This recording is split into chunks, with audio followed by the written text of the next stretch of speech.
ढूंढे अपनी जानकी को। ये सिया को ढूंढे कहाँ ये राम, अवधपुरी को छोड़ के आए और कैसी समस्या आके खड़ी है। देखो और देखो ये आई दुख की घड़ी है। देखो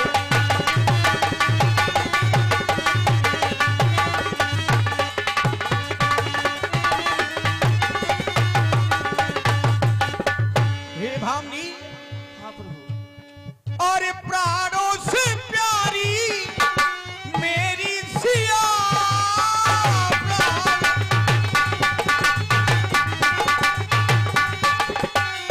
खोई ये मन में मेरी प्रिया, खोई ये मन में मेरी प्रिया।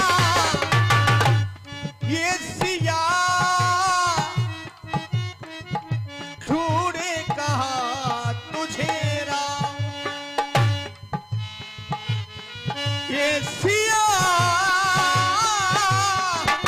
ढूंढे कहाँ तुझे राम।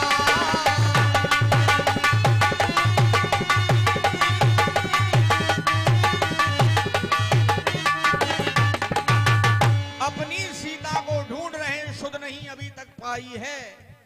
धनियों के सब हैं मददगार, निर्धन का कौन सहाय है। हमारी जानकी का कोई पता नहीं मिला, उसी को खोजते खोजते हम यहाँ तक आ गए। आप भी वनवासिनी हैं, इसी वन में रहती हैं, हमें बताएं अगर जानकी के बारे में कोई पता हो तो बताओ। महाप्रभु यहाँ से कुछ दूरी पर पंपापुर स्थान है, जहाँ पर महाराज सुग्रीव हैं। आप उनसे मित्रता कीजिए, वही मैया जानकी का पता बता सकते हैं। अरे पवपा सरगी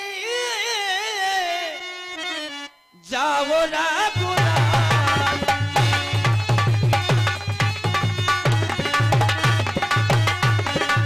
पवपा सरगी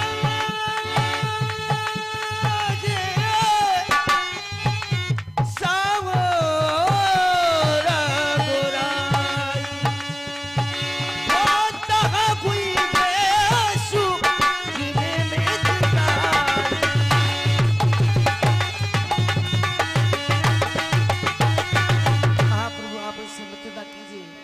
जानकी का पता बस बताएंगे। ठीक है, भामनी में चलना चाहता हूँ।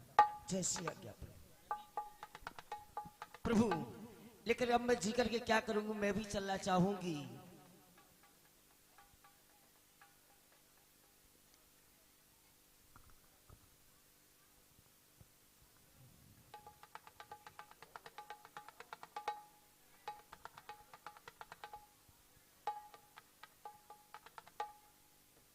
हेलो, हाँ बंधु, आप अभी मंच से जो लीला का मंचन देख रहे हैं, इसके प्रथम पहलू का जिक्र मैंने आपको थोड़ी देर पहले किया था। जिस लीला का अवलोकन करके नवमंडल में देवी देवता भी शंकित हो गए थे, ये भगवान है या एक साधारण नर है। इसका दूसरा पहलू ये है, आज की दुनिया में जब किसी नव दंपति का पाणिक ग्रहण संस्कार होता है तो बंधुओं, अगर आपने ध्यान दिया होगा तो निश्चित रूप से जो मूल मंत्र के माध्यम से एक शपथ ग्रहण कराई जाती है कि मैं आज से अपनी इस अर्धांगिनी की पूरे जीवन भर रक्षा करूंगा। तीसरा पहलू क्या है? तीसरा पहलू यह है, प्रभु राम ने यह चरित्र करके दिखाया इस पृथ्वी लोक पर कि अगर हमें दुराचारी दुस्ताही दुष्टों का अंत करना है तो हम क्यों किसी को दांव पे लगाए, उन्होंने निज जननी को उस दांव पे लगाया और एक रास्ता बनाया। उस रास्ते पर चलकर हम उन दुष्टों तक पहुंच सकते हैं, उनका अंत कर सकते हैं। ये परोपकार का संदेश है बंधुओं। इससे पर यह दान प्रदान हुआ 50 मुद्राएं श्री अरविंद अहरवाल जी एंड संदीप अहरवाल जी, ताला मोहल्ला रामघाट। सजारी बुजुर्ग को 50 मुद्राएं किसी महान बाबा द्वारा गुप्त दान हॉलीडे। ये 100 मुद्राएं परम सम्मानीय सुरेश कौशिक जी महाराज सजारी बुजुर्ग की तरफ से दान प्रदान हुआ। आप समस्त दानदाताओं का हृदय से अभिनंदन वंदन करते हुए आपसे आगे इस मंच के माध्यम से जो मंचन उस पावन चरित्र का होने जा रहा उस पर ध्यान लगाएं और इस प्रांगण से जब उठे तब आज की लीला के इन तमाम शीर्षकों से कुछ न कुछ आचरण अपने जीवन में उतारने का प्रयास करें। तब ये मंच सार्थक होगा, तब ये प्रांगण सार्थक होगा, तब उस समय आपको हनुमंत लाल जी की कृपा का सीधा साक्षात्कार होगा। ये मेरा विश्वास है। बहुत बहुत धन्यवाद।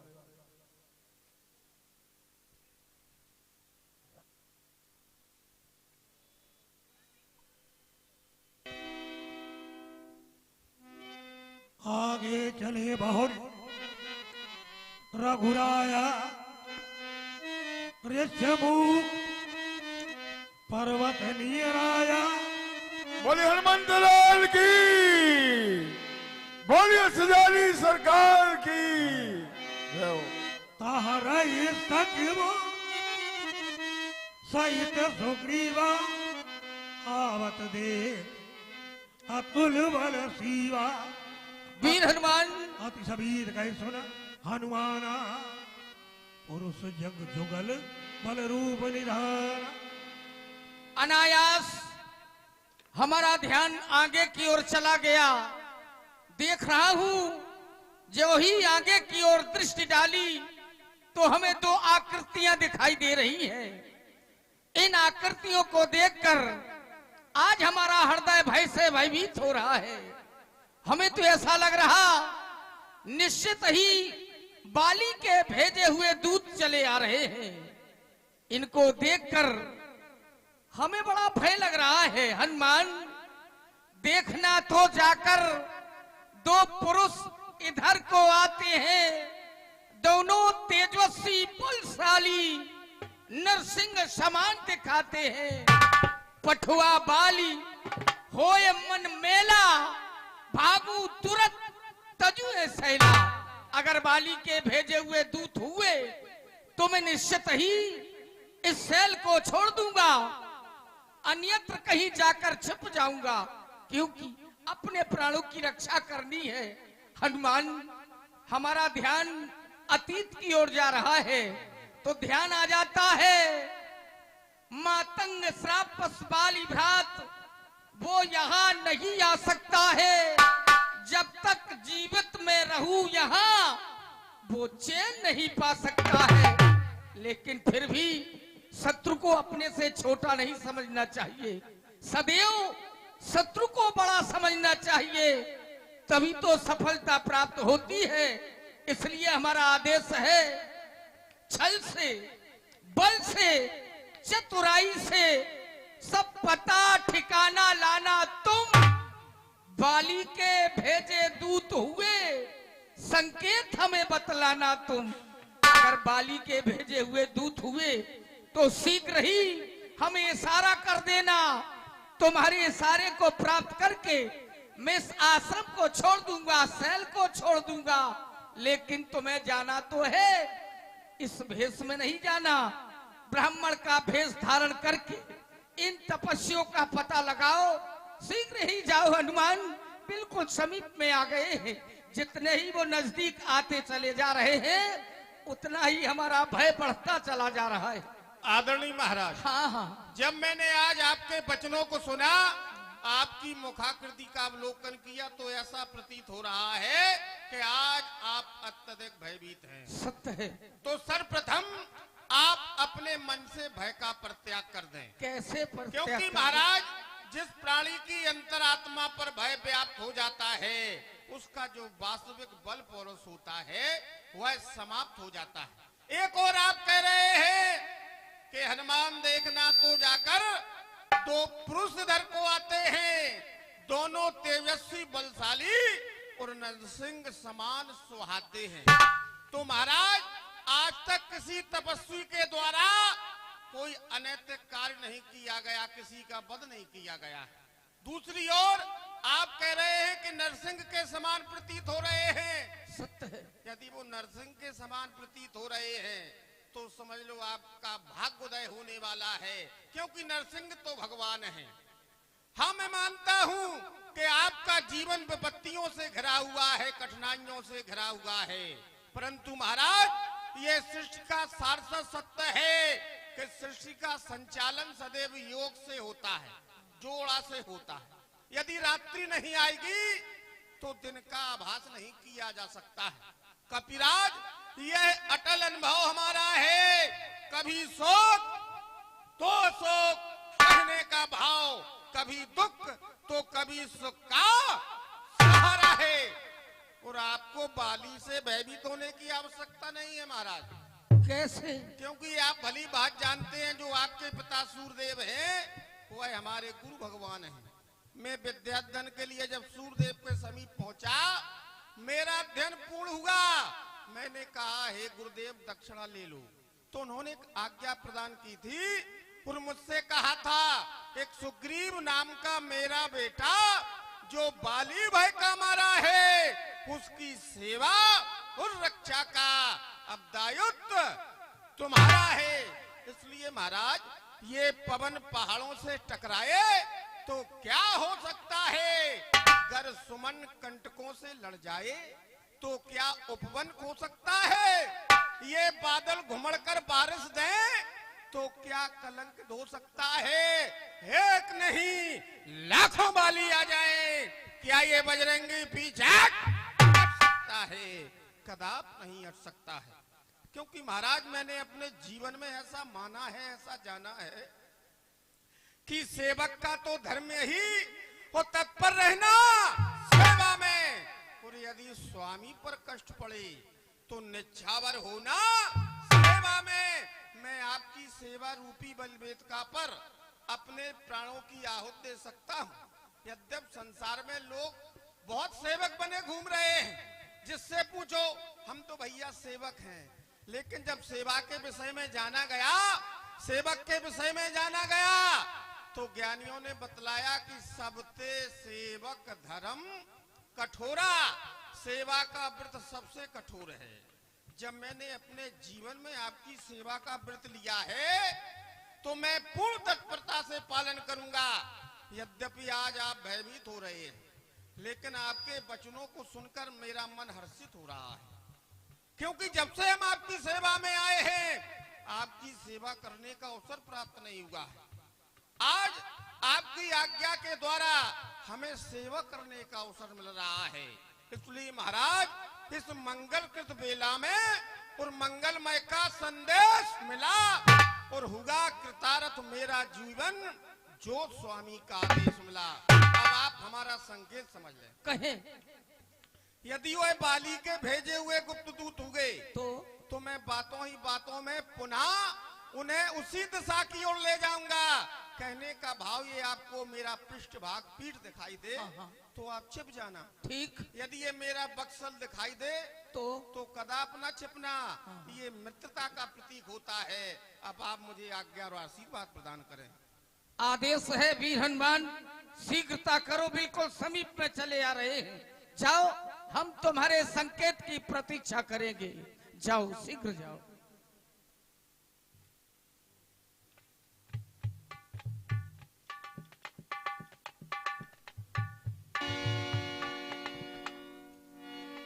विप्ररूप धारी कपिता गयऊ माधव नाई पूछत असभयऊ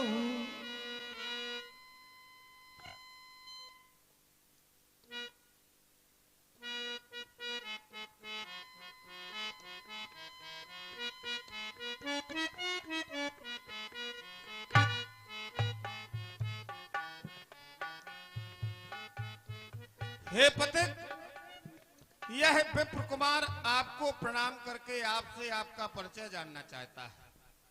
परिचय जानने का मुख्य कारण यह है कि जब मैंने आपके इस अद्भुत अलौकिक आनंददायक दर्शन किया है आपका, तो मेरे हृदय में अनेक विचारों ने जन्म ले लिया है।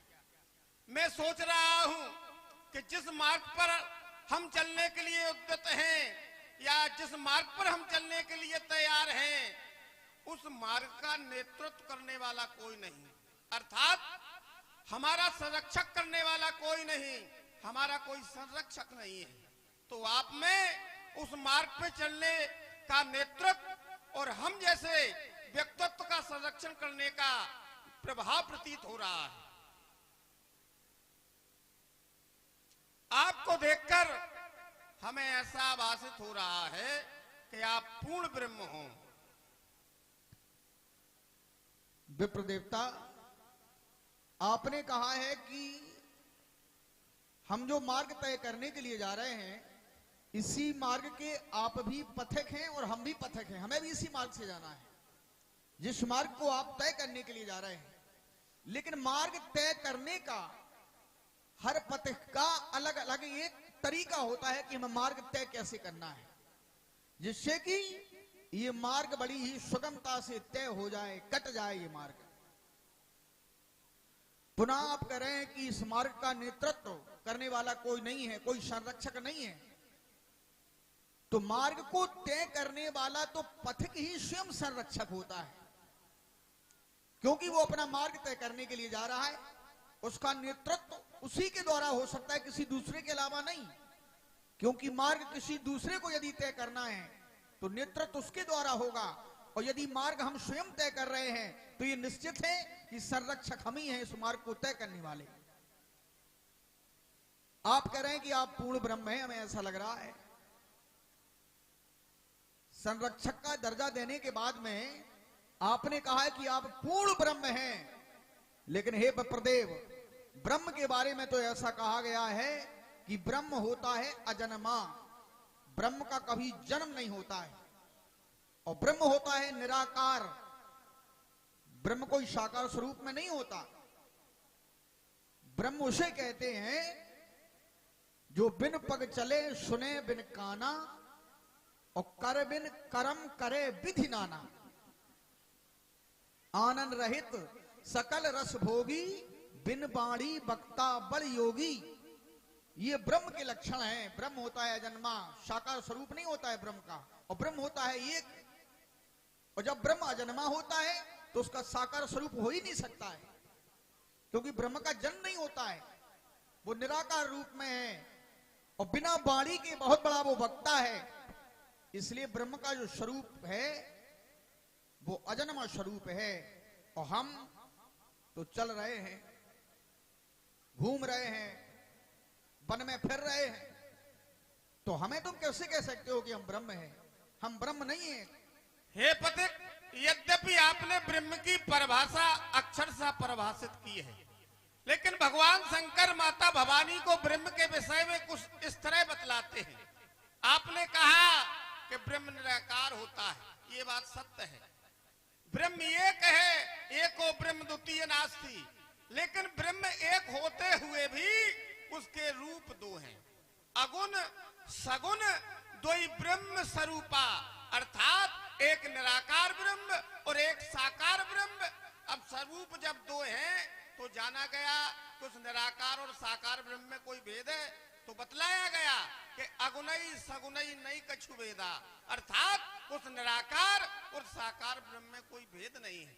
आप कह रहे हैं कि पथिक को जिस मार्ग पर चलना है, तो उस मार्ग पर चलने के लिए वह स्वयं में अपने आप का संरक्षक है। स्वयं में संरक्षक होता ही नहीं है, होता जब है मैंने स्वयं। आपका भेष देखा, हम यद्यपि विप्र कुमार हैं और आपका भेष तापस भेष, अर्थात आप सन्यासी हैं, लेकिन आपके कंधों पर ये धनुष बाण इस तत्व का परिचायक है कि आप हमसे ज्यादा सक्षम हैं, अर्थात हमारा नेतृत्व के अभाव में हम उस पथ की और उस मार्ग में चलने के लिए विवश हो रहे हैं।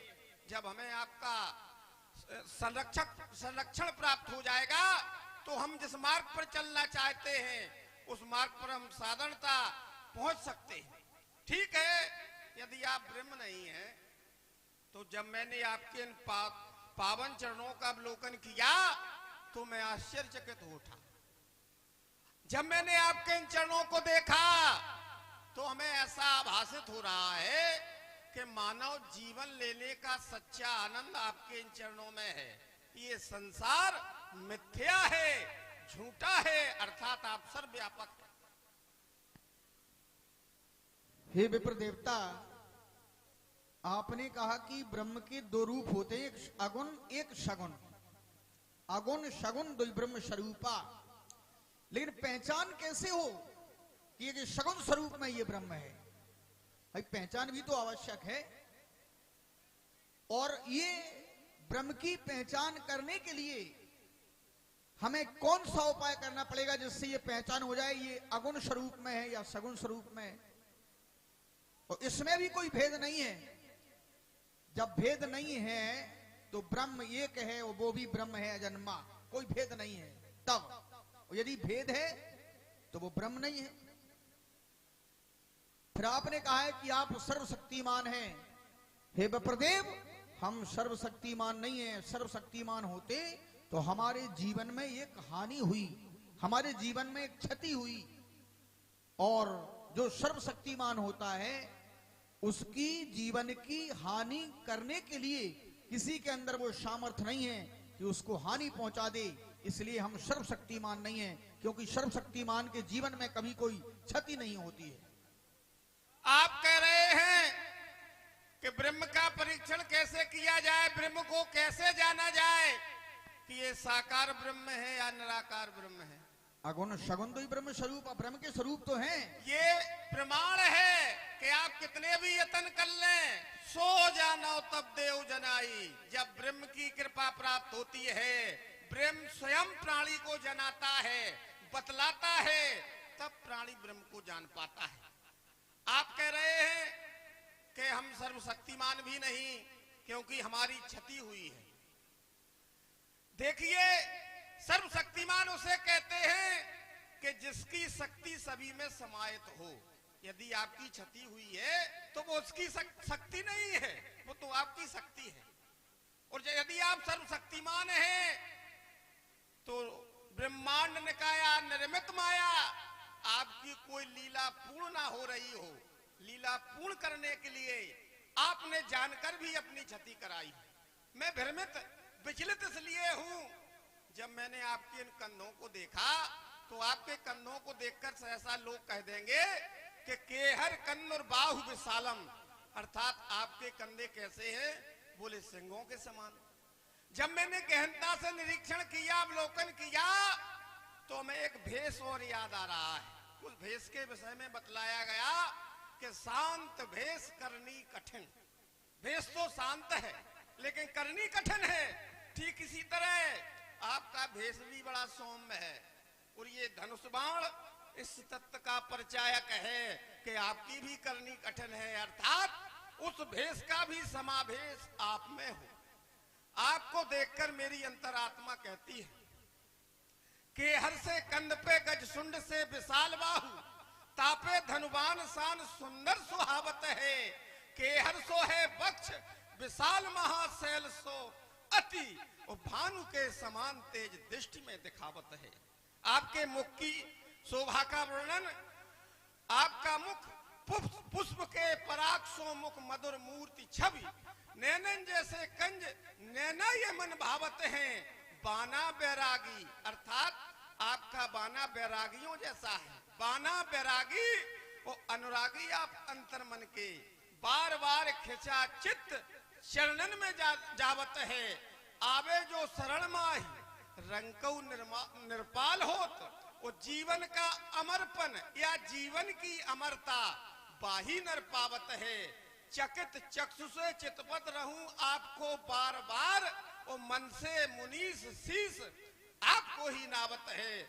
जब मैंने आपके चरणों का अवलोकन किया तो हमें ऐसा लग रहा कि ये संसार झूठा है, मिथ्या है। मानव जीवन लेने का सच्चा आनंद आपके इन चरणों में। विप्रदेवता, आपने कहा है कि मैंने कहा कि हमारे जीवन में क्षति हुई, तो आपने कहा है सर्वशक्तिमान उसे कहते हैं कि सर्वशक्तिमान की ही शक्ति संसार के सभी प्राणियों में निहित है। यदि उसकी वो शक्ति है तो कुछ ना कुछ कर सकती है, और यदि उसकी शक्ति नहीं है तो वो शक्ति नहीं आ सकती है, और उसकी शक्ति है तो कहीं से भी आ सकती है और सब कुछ कर सकती है यदि उसकी शक्ति है तो। और उसकी शक्ति जब प्राणियों के अंदर निहित है तो हमें यह बताओ विप्रदेव, फिर किसके अंदर ऐसी शक्ति है जो उसकी शक्ति के आगे टिक सकती है? जिसके जीवन में हानि हुई हो, सर्वशक्तिमान हो, उसके जीवन की हानि और सांसारिक शक्ति से उसकी पूर्ति हो जाए, ये तो असंभव है। हे पथिक, ना उसकी शक्ति नहीं हो सकती है। ये तो मैं पहले ही कह रहा हूं कि जब आपकी शक्ति प्रत्येक व्यक्ति में समायत है तो वह उसकी शक्ति नहीं है, तो ये आपकी शक्ति है। लेकिन यदि आप वास्तव में यथार्थ में सर्वशक्तिमान है तो ये उसकी भक्ति का प्रभाव है कि आपकी शक्ति से उसने आपको हानि पहुंचाई।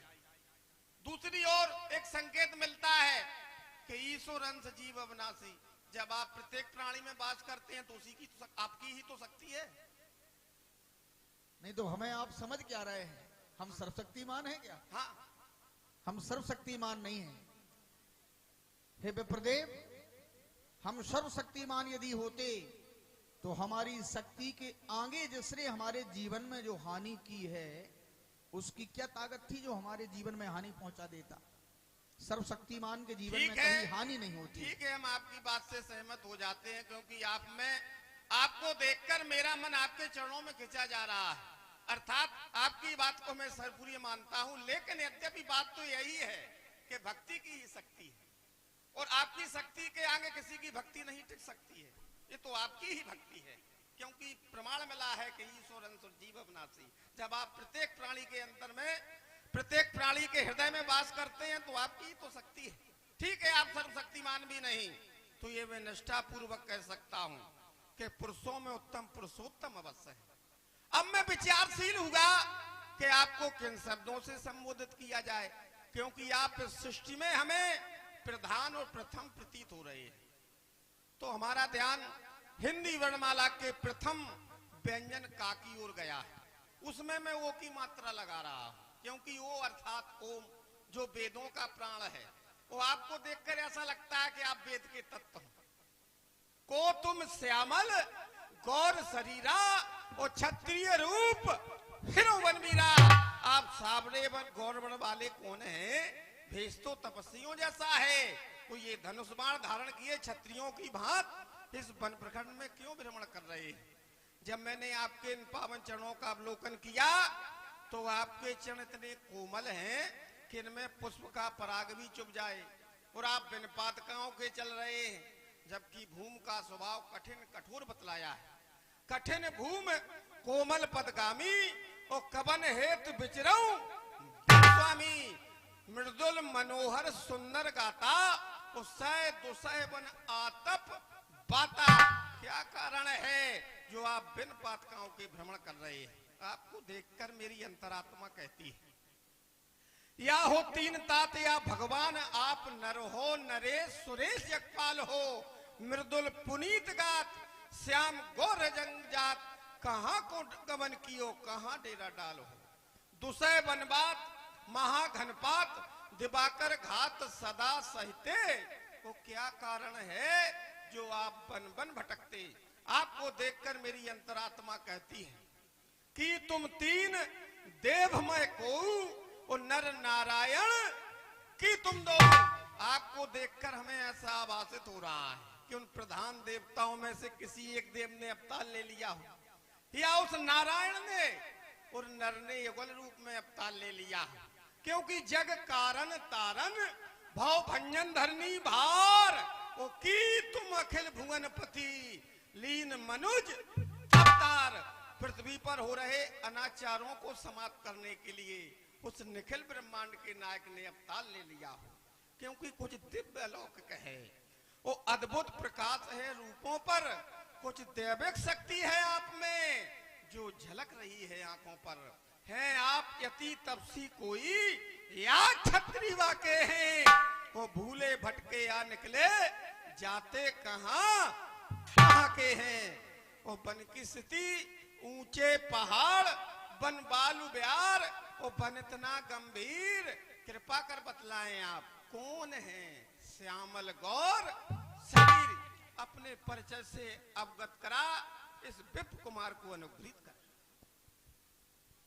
हे विप्र देवता, आपने हिंदी वर्णमाला का प्रथम व्यंजन लिया का पर ओ की मात्रा लगा दी, तो सुनो हम अपना परिचय तुम्हें गा के सुना रहे हैं, क्योंकि आपन चरित्र कहा हम गाई, गा के सुना रहे हैं।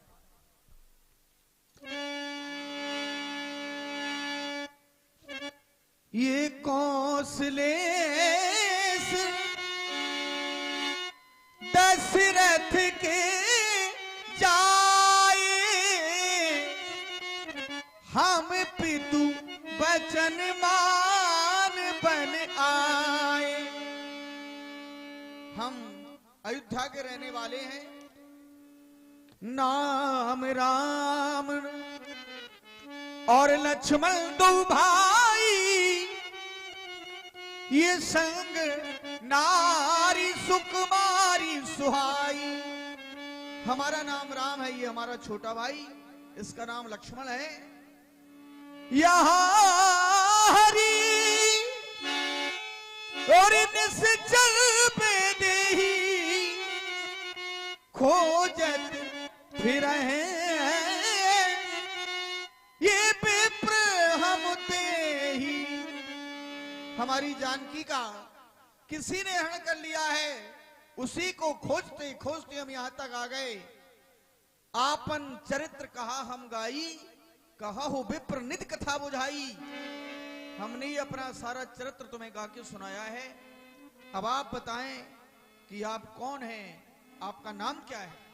प्रभु पहचान पर गही तो सुख जायुआ नहीं बरना।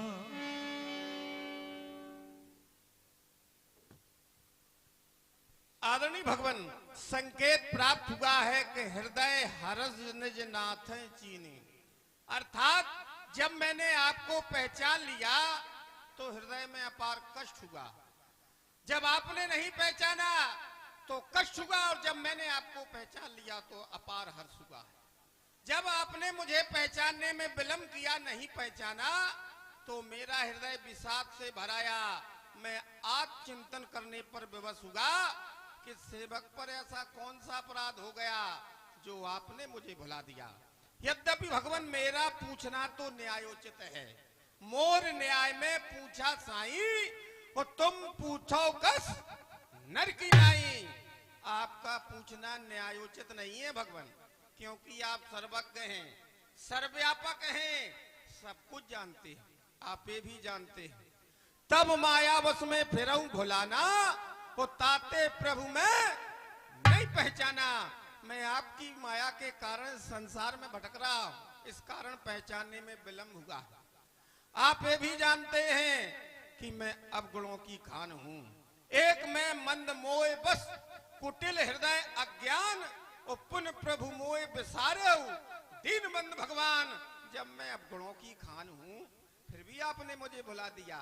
जबकि आपके विषय में तो भगवान ऐसा बतलाया गया कि नाथ जीव तब माया मोहा, वो सो निस्तरे तुम्हारी छोआ। जिस प्राणी पर आपकी माया का आवरण हो जाए, वह माया से जब तक छुटकारा नहीं पाता, जब तक आपकी कृपा प्राप्त ना हो जाए। तापर मैं रघुवीर दुहाई, वो जानो नहीं कछु भजन उपाय। इस पर मैं आपकी शपथ खाता हूं कि आपको प्राप्त करने का कोई साधन भी नहीं जानता हूं।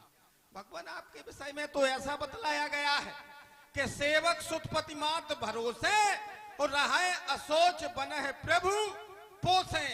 जिस तरह माता अपने बालक की देखभाल करती है, ठीक उसी तरह स्वामी अपने सेवक की देखभाल करता है। फिर भी आपने मुझे भुला दिया। त्राहिमाम भगवान त्राहिमाम।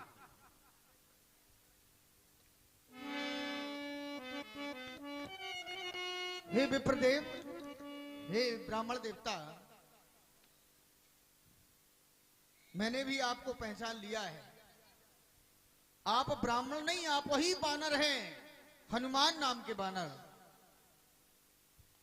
चारों भाई एक बार अयोध्या में खेल रहे थे और खेल खेल में एक खेल खेला, पतंग उड़ाने का काम, पतंग उड़ाने का खेल खेला।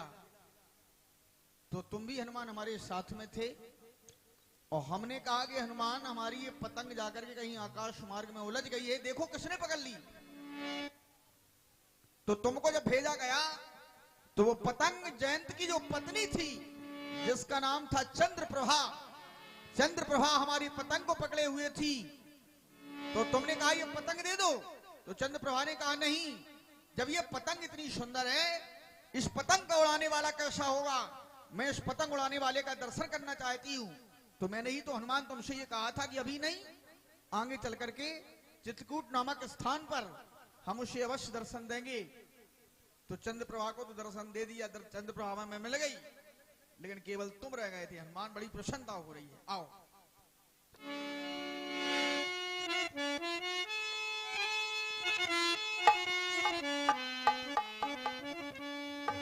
हे हनुमान, हो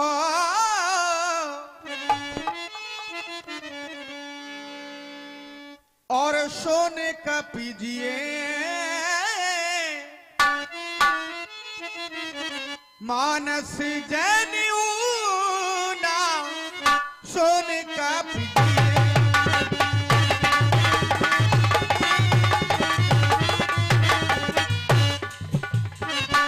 सोने का पीजिए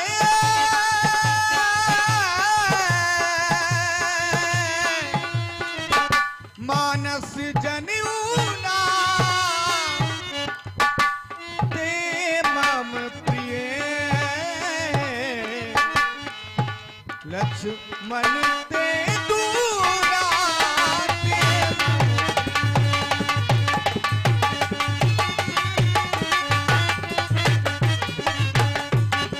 हनुमान सो अनल जाके अस और मति न टरे हनुमंत, और मैं सेवक सचराचर स्वामी रूप भगवंत। अनन्य भक्त वो होता है, अनन्य भक्त का अर्थ क्या होता है? अनन्य कहते हैं अन्न, जिसे अपने स्वामी के अलावा अन्य किसी का भरोसा ना हो, वो होता है अनन्य गति का भक्त। और उसके हृदय में क्या भावना होती है? मैं सेवक, सदैव ही उसके हृदय में यह भावना होती है मैं सेवक हूं और सचराचर रूप